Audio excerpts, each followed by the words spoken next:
Shalom. First off, I want to give all praises, honor, and glory to Yahweh, Ba'ashem, Yahweh Shai, Ba'ashem, Rakakadash, Yahweh being the true name for the Heavenly Father, Yahweh Shai being the name for His only begotten Son, who the world ignorantly calls God, and Jesus Christ. I want to give double honors to the elders and the apostles, a great millstone that taught us truth and will well, and salutations to hopefully pushing this truth and honesty and sincerity. This is Brother Yahweh Sop, coaching no lessons through spirit power, Yahweh Ba'ashem, Yahweh Shai. Giving you a lesson through the spirit based off of the movie Jurassic World Dominion. Now, this is a spoiler alert, so if you haven't seen the movie, you may want to go watch it first before you listen to this lesson, because I don't want to ruin it for you. All right, but nonetheless, if you don't care, then cool, tune in. All right, but it was a spiritual movie, and basically the movie showed part of the upcoming destruction, the end of this known world, and showcase the plagues. Big time focus on the plagues and how the plagues will return. One of the plagues of Egypt, the locusts, and the plagues of the threat of famine, as well as fire as well. And then the beasts being at peace with Jacob. So we'll go right into it.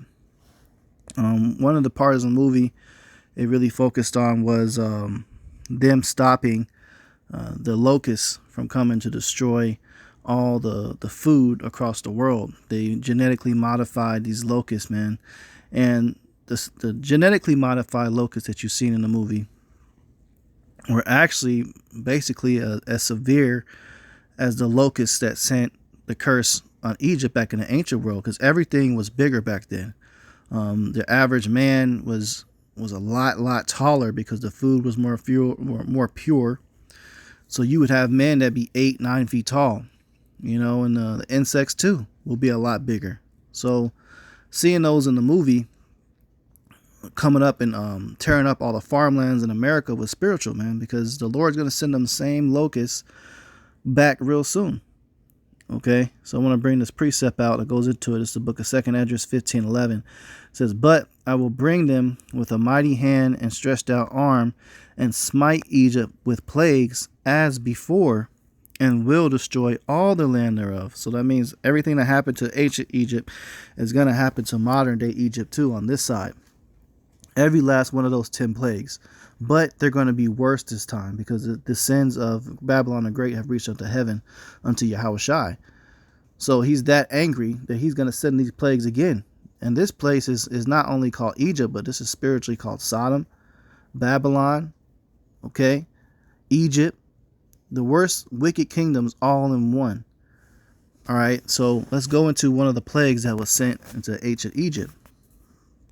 It's the book of Exodus 10:1, and it says, "And Yahweh said unto Moses, Go in unto Pharaoh, for I have hardened his heart and the heart of his servants, that I might show thee my signs before him, and that thou mightest tell in the ears of thy son and the son's son what things I have wrought in Egypt, and my signs which I have done among them, that ye may know how that I am Yahweh. And Moses and Aaron came in unto Pharaoh, and said unto him, Thus saith Yahweh, God of the Hebrews, How long wilt thou refuse to humble thyself before me? Let my people go, that they may serve me. Else, if thou refuse to let my people go, behold, tomorrow I will bring the locusts in thy coasts." Now, if we look up what happened in Vegas, man, let me see if I can pull that up. It was about 3 years ago.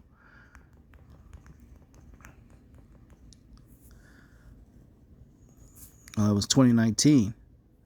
Okay, you had a giant swarms of grasshoppers taking over. And in this image here at the Luxor Hotel, the Luxor Pyramid, you could see all these locusts, man, and the light that's coming from the tip of that pyramid. So this is a foreshadowing of the plagues that's to come. Of all the places this could have happened, the Lord sent the locusts to Vegas and sent them to swarm above the pyramid in Vegas, man. So that means he's telling you that he's going to do this again. Okay, and we're reading the account of it through the scriptures, man. And it says, verse 5, "And they shall cover the face of the earth, that one cannot be able to see the earth." I mean, there's so many of them, you can't even see the ground. There's that many. And it says, they shall eat the residue of that which is escaped. And you see them in that movie. Them things, you couldn't see the sky. You couldn't see the ground. And they were so big, they were cutting the people up and stuff like that, man. They were about the size of small cats in the movie, man. I wouldn't be surprised if the Lord sent them exact same size locusts this time around. It says, they shall eat the residue which is escaped, which remaineth unto you from the hail, and shall eat every tree which groweth for you out of the field. So eat all your apple trees, your almond trees, all your corn, everything, all your wheat, all of it's going to be gone. And the Lord sent these things after he already sent a plague of hail. He already sent, quote unquote, natural disasters of storms that demolished the crops. And then after everything that was left over, he sent these massive locusts. And it says, and they shall fill thy houses and the houses of thy servants and the houses of all the Egyptians, which neither thy fathers nor thy fathers' fathers have seen, since the day that were upon the earth unto this day. And he turned himself and went out from Pharaoh. Now it's spiritual, because in the movie, one of the tour guides of the new Jurrasic Park place that was working in the facility that created these monster locusts, his name was Ramsey. And that's the exact same name of this Pharaoh that Moses is speaking to. So Esau knows these plagues is coming back, man. He showed you a little bit in the movie. Then he even showed you the fire, man, because he tried to hide the evidence and destroy the locusts he created with fire. They broke out, and you had a cloud of fire that was raining all over the Jurrasic Park, man. And you seen fire go all over the mountains. That represents the destruction. Okay? And that's also in the scriptures too, man.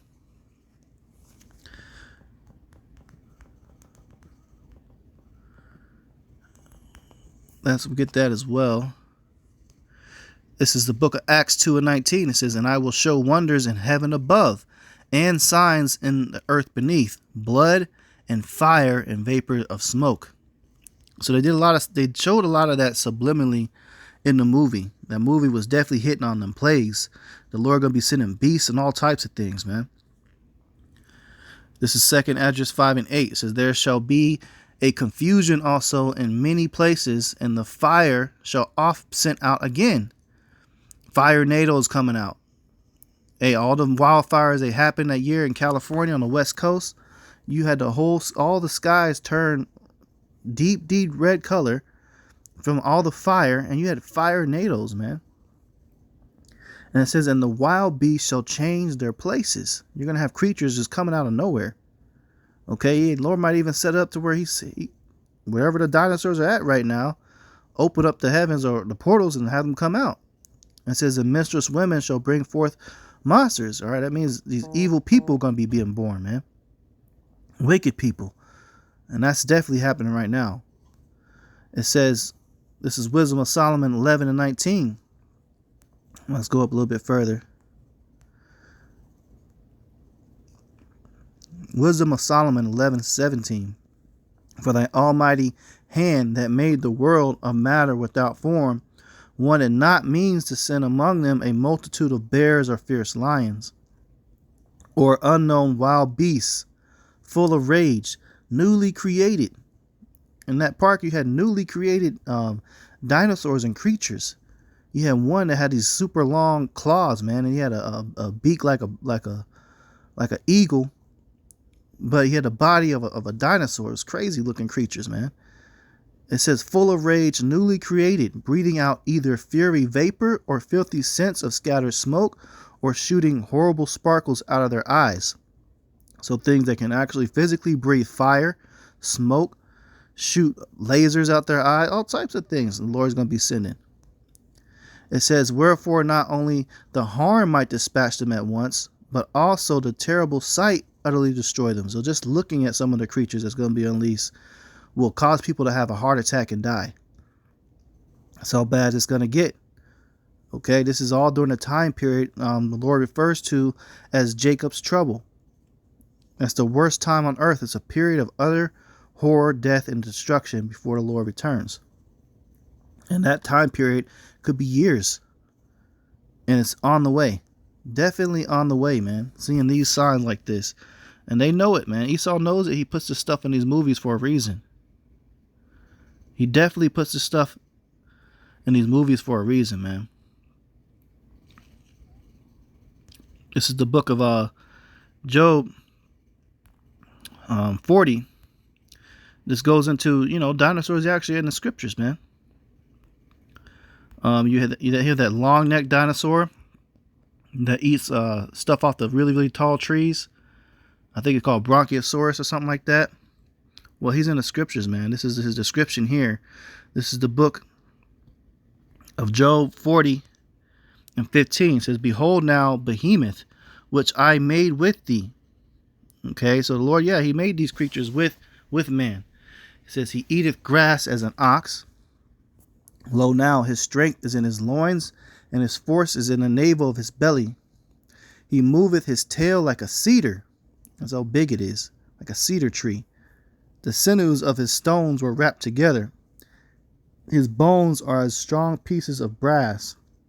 His bones are like bars of iron. He is the chief ways of Yahweh.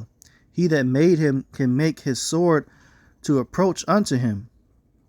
Surely the mountains bring him forth food, where all the beasts of the field play. He lieth under shady trees in the covert of the reed and fens. The shady trees cover him with their shadow. The willows of the brook compass him about. Behold, he drinketh up a river, because he's that big, man. Okay? And hasteth not.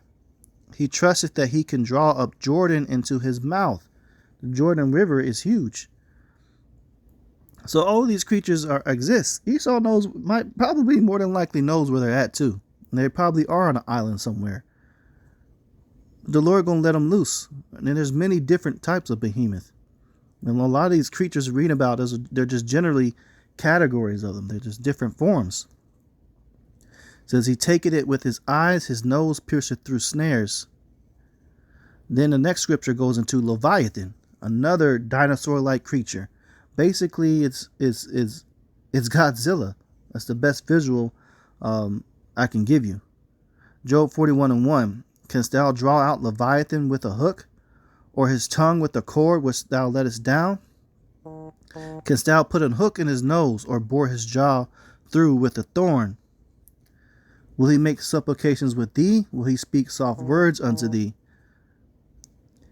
Will he make a covenant with thee? Wilt thou take him for a servant forever? No, you can't, man. Okay? He goes into more and more saying, hey, look, can you do this? Can you do that? And no, you can't. You know? It says, verse 10, none is so fierce, Job 41:10, none is so fierce that dare stir him up. Who then is able to stand before me? You don't want Leviathan to come out, man. It says, I will not conceal his parts, nor his power, nor his comely proportion. Okay. Go on further. Let's see here. We get a better description. Get the account of it.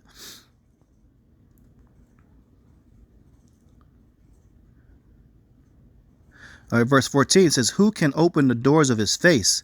His teeth are terrible round about. His scales are his pride shut up together with a closed seal. One is so near one to another that no air can come between them. They are joined one to another. They stick together that they cannot be sundered. By his knee sings a light doth shine, and his eyes are like the eyelids of the morning. Out of his mouth go burning lamps, and sparks of fire leap out. Okay, so he breathes out that concentrated beam of fire, that blast of fire like Godzilla does. Okay, verse 20, out of his nostrils goeth smoke, as out of the seething pot or cauldron. His breath kindled coals, and a flame goeth out of his mouth. In his neck remaineth strength, and sorrow is turned into joy before him. The flakes of his flesh are joined together. They are firm in themselves. They cannot be moved. Okay, they can't pierce him. No type of bullets, no spear, nothing, man. It says his heart is firm as a stone, yea, hard as a piece of neither millstone. When he raiseth himself up, the mighty are afraid. By reasoning of the breakings they purify themselves. The sword of him that layeth at him cannot hold. the spear, the dart, nor the habergeon.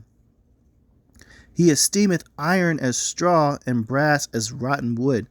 No bullet is going to go through this thing, this massive creature.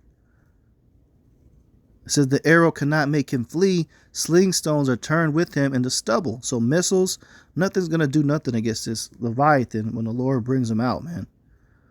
It says darts are counted as stubble. He laugheth at the shaking of the spear. Sharp stones are under him. He spreadeth sharp pointed things upon the mire. Okay, he's got spikes. It says he maketh the deep to boil like a pot. So the water, the ocean, begins to boil from the massive heat that he creates. It says he maketh the sea like a pot of ointment. Hey, this ain't nothing to play with, man. So Esau knows these things. He knows these things the Lord is going to unleash. But Jacob, Israel, is going to be good. Job 5:22. At destruction and famine thou shalt laugh, neither shalt thou be afraid of the beasts of the earth. For thou shalt be in league with the stones of the field, and the beasts of the field shall be at peace with thee. So as a blessing for the Israelites, more specifically the 1/3 and the hopeful elect, we're going to be okay, man. And I showed you that in that movie too, of how, the people began to live amongst, all these dinosaurs again and things like that. And that happened after all the fire and all the plagues and all that took place. Verse 20, it says, in famine he shall redeem thee from death, and in war from the power of the sword. Okay, so famine is definitely going to come too, and they showed you in that movie. So that movie, like I said, was pretty spiritual. I recommend checking it out. Some brothers liked it, some didn't. I personally thought it was pretty good. But these are just some spiritual points that put into the lesson. To the Lord's will, they be edifying, man. With that, I'm going to close out and give all praises, honor, and glory to Yahweh, Ba'ashem Yahushai, Ba'ashem Rakakadash. Double honors to the elders, the apostles, a great millstone, that taught us truth and will well. Citation, hopefully, pushing this truth and honesty, sincerity. Shalom.